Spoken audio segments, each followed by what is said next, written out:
Hello friends, welcome to AIM cinema Kraven the hunter movie review.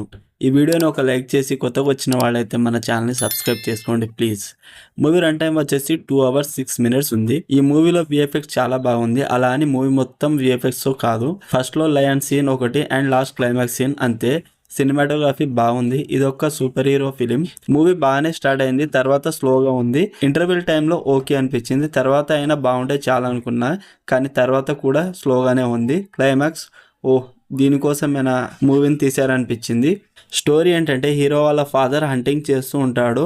ఒకరోజు క్రెవెన్ని and తన తమ్ముడిని తీసుకెళ్తాడు. ఆ రోజు ఒక ఇన్సిడెంట్ జరుగుతుంది. ఆ ఇన్సిడెంట్ వల్ల హీరోకి సూపర్ పవర్స్ అనేవి వస్తాయి. ఒకరోజు హీరో వాళ్ళ తమ్ముడిని విలన్స్ గ్యాంగ్స్ ఎత్తుకెళ్తారు. ఎందుకు ఏంటిది అనేది మిగతా స్టోరీ. ఈ మూవీలో ఏదైనా బాగుంది అంటే నాకైతే ఏమనిపించలేదు. చాలా స్లోగా ఉంది. 2 fights ఉంటాయి అంతే, మిగతా అంతా సోది. ఓవరాల్ మూవీ నాకు ఎలా అనిపించింది అంటే నాకైతే నచ్చలేదు ఫ్రెండ్స్. మరిన్ని మూవీ రివ్యూల కోసం మన ఛానల్ని సబ్స్క్రైబ్ చేసి బెల్ ఐకాన్ ఆన్లో పెట్టుకోండి. Thank you.